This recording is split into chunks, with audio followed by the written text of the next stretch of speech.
안녕하세요. 아기고래입니다. 먼저 비트코인, 이더리움, XRP 차트와 도미넌스 차트를 보시고 미국 통화감독청이 내놓은 뉴스와 XRP에 대한 한 미국 변호사의 트윗을 보시겠습니다. 지난 영상에서 매수하시려는 분들을 위해 29,500불과 27,750불을 추천드렸습니다. 제가 이용하는 거래소에서 27,600불까지 내려왔기에 여기서 매수하신 분들은 적어도 15%에서 20% 이상 수익이 나고 있을 겁니다. 최근에 제가 보는 뉴스 웹사이트에 2018년 이후 처음으로 비트코인 뉴스가 올라왔습니다. 최근 구글 검색량도 늘고 있기 때문에 수익 나신 분들은 앞으로 가격이 올라갈 때마다 조금씩 매도하시는 걸 추천드립니다.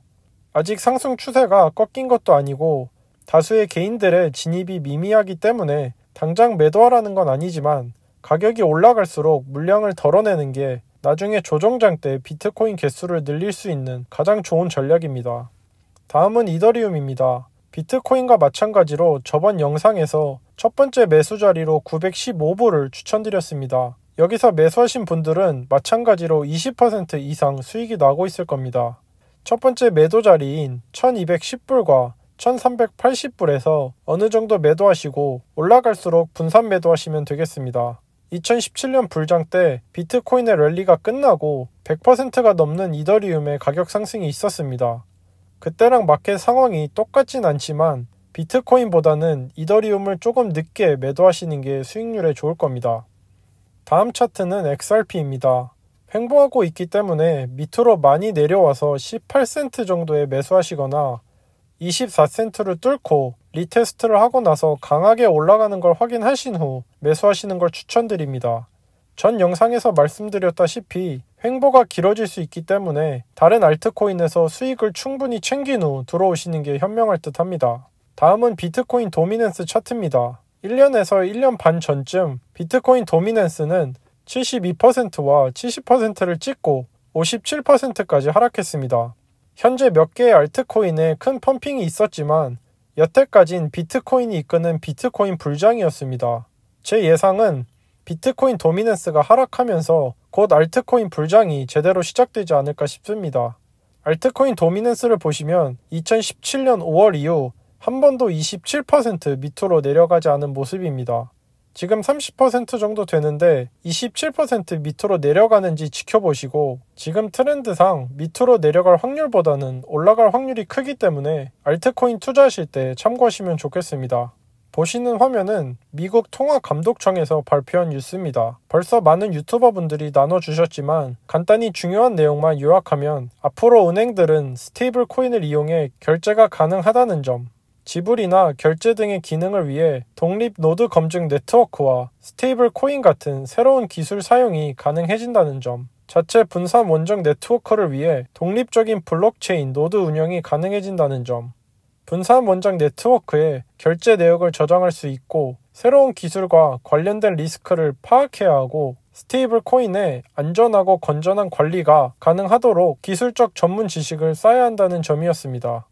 이 뉴스를 보고 이제 정말 XRP가 끝났구나 생각하시는 분들이 있을지 모르겠습니다. 하지만 은행들이 지금 있는 스테이블 코인과 그들이 만들 은행 스테이블 코인을 사용한다고 해서 지금 존재하고 있는 문제가 해결되는 게 아닙니다. 달러에 패깅된 스테이블 코인은 인플레이션과 함께 시간이 가면 가치가 하락하고 스위프트의 고객의 본질적인 문제인 노스트로 보스트로 문제를 해결할 수도 없습니다. 저도 XRP를 투자하고 있지만 최근 비트코인과 다른 알트코인의 상승을 보면 마냥 기쁠 수만은 없습니다. 하지만 XRP의 기술력과 펀더멘털을 보고 투자를 시작하신 분들은 아직 리플사와 XRP 자체엔 어떠한 변화도 없고 미국에서 계속되는 직원 고용과 미국 밖에서 사업을 확장해 나가는 걸 보면 지금이 어쩌면 앞으로 얼마 남지 않은 최고의 매수 찬스가 될 수 있다는 걸 아실 겁니다. 불과 몇 개월 전 비트코인이 3,600불까지 떨어졌을 때 조만간 3만 불을 넘게 될 거다라고 얘기하는 사람을 보면 미쳤다라고 했을 겁니다.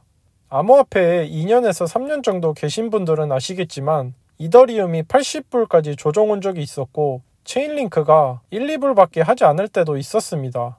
더 많은 영상에서 올리겠지만 최근에 XRP와 리플사에 대해 보면 볼수록 임원들이 개인적으로 잘못한 게 있을지언정 XRP가 증권으로 인정되기는 쉽지 않을 것 같습니다. 다음 내용은 미국 로드아일랜드 주에서 로펌을 운영하고 있는 미국 변호사의 트윗입니다. 영어기 때문에 반말로 번역하니 이해 부탁드립니다. 민주주의는 국민에 의한, 국민을 위한 정부라는 걸 기억해라. 나는 SEC를 고소했다. 왜냐하면 정부 관리들은 그들이 누굴 대표하는지 까먹었기 때문이다.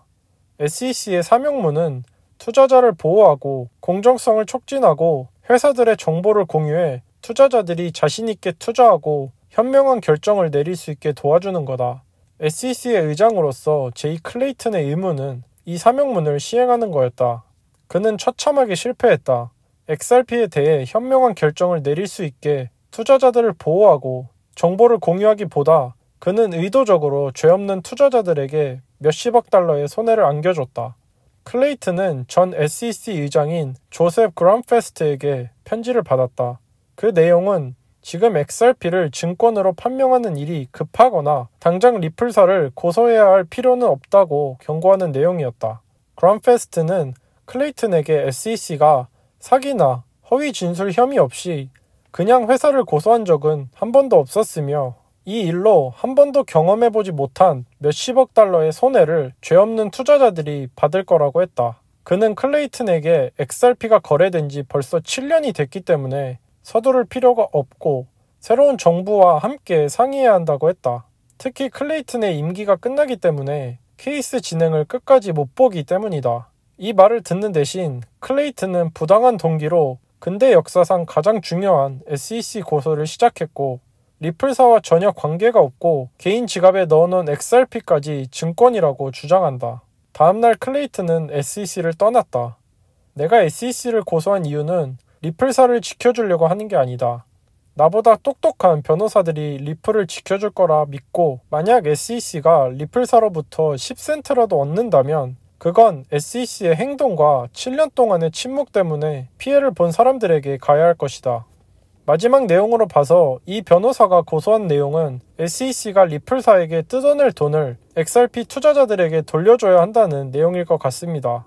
정치적 이유가 있겠지만 SEC의 행동은 어떤 걸로도 이해가 되지 않습니다.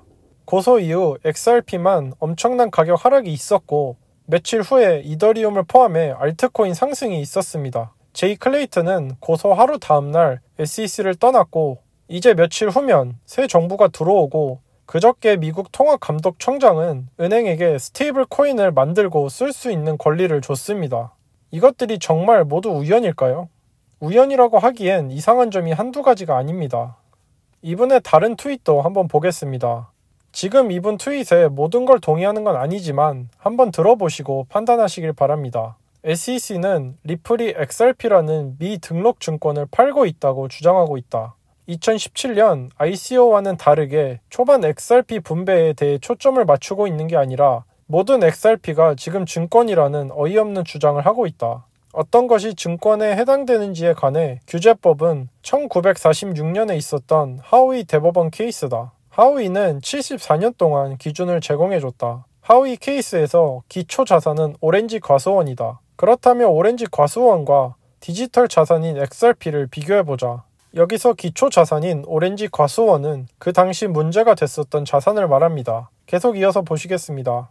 당시 오렌지 과수원은 관광객에게 팔렸었다. 투자자들은 많은 양의 땅을 샀고 판매자들에게 돈을 주어 오렌지 과수원을 운영하게 했다. 판매자는 씨를 뿌리고 물을 주고 오렌지를 추수해 사람들에게 팔았고 투자자들은 가만히 앉아서 이익금을 나누기만 했다. 대법원은 4가지 테스트를 소개했고 이건 어떤 자산이 증권인지를 정하는 하위 테스트가 되었다.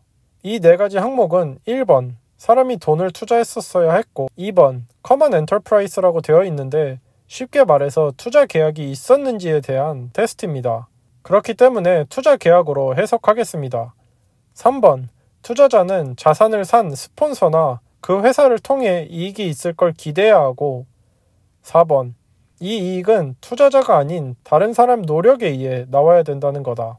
이 4가지 기준을 통해서 대법원은 오렌지 과수원이 증권이라고 결론지었다. 과수원이 증권이 된 이유는 투자자들이 아무 행동도 하지 않았기 때문이다. 땅을 방문한 적도 없었고 나무를 직접 산다거나 오렌지의 소유권을 갖는다거나 그 외에 어떠한 일도 하지 않았고 그냥 돈을 투자하고 수익을 기다렸기 때문이다.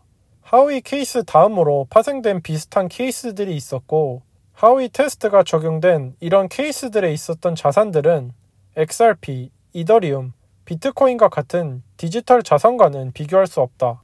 유명한 케이스에 있었던 자산들은 석유 시추시설, 위스키 통, 공중전화, 그리고 수달이었다. 이 모든 상황에서 자산은 증권으로 판명되었다. 앞에 말했던 4가지 항목을 모두 해당해야만 증권으로 분류된다. 지금 말한 케이스들에서 자산은 판매자나 스폰서에게 직접 구매됐다. 얼마나 많은 XRP 홀더들이 리플사로부터 직접 XRP를 구매했는가? 아무도 없을 것이다. 위에서 말한 케이스들에서 투자자가 자산의 소유권을 가지고 있지도 않았고 판매자와 스폰서가 오렌지와 위스키, 수달의 완벽한 통제권을 쥐고 있었다. 여러분 중에 몇 사람이나 리플사에게 여러분의 XRP를 통제하게 해줍니까? 아무도 없을 것이다. 우리는 XRP를 직접 소유하고 통제한다. 이거 하나만으로 XRP는 증권이 아니다. 리플사는 우리의 XRP를 관리하지도 않고 많은 사람들은 거래소에게도 통제권을 주지 않는다. 우리는 XRP를 줄 수도, 가지고 있을 수도, 팔 수도 있다. 그리고 비트코인과 이더리움, 알고랜드, 스텔라 등으로 바꿀 수도 있다. 만약 하우이 케이스에서 투자자들이 오렌지에 대한 소유권을 갖고 있었더라면 증권으로 판명되지 않았을 거다. SEC가 고소장에서 하지 않은 4가지 항목 테스트를 해보겠다. 1번. 맞다. 우리는 돈을 투자했다. 주식이나 채권, 부동산과 같은 투자처럼 XRP도 여기에 해당된다. 2번. 리플사가 우리가 XRP를 통해 수익을 낼 것으로 생각하게끔 이끌었나? 아니다. 우리는 리플사로부터 XRP를 사지도 않았고 그들에게 우리가 샀다는 말도 한 적이 없다. 암호화폐 시장이 발전 단계였기 때문에 우리가 돈을 벌지 못할 거라는 생각도 했었다. 3번.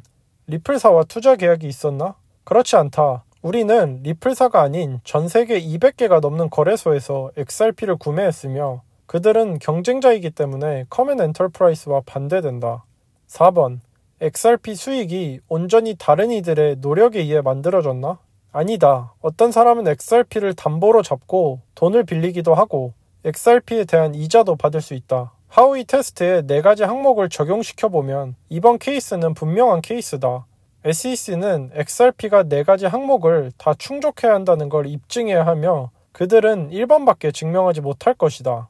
투자한 돈의 60%에서 75%가 없어지는 걸 보면 괴롭지만 우리는 결국 이길 거다. 여기까지가 그의 트윗입니다. 다음에 기회가 된다면 이분이 SEC를 고소한 내용을 같이 보겠습니다. 그 안에 왜 제이 클레이튼이 리플사를 고소했는지에 대해 상당히 자세하게 나옵니다. 오늘도 영상 끝까지 봐주셔서 감사하고 좋아요와 구독 부탁드리겠습니다. 감사합니다.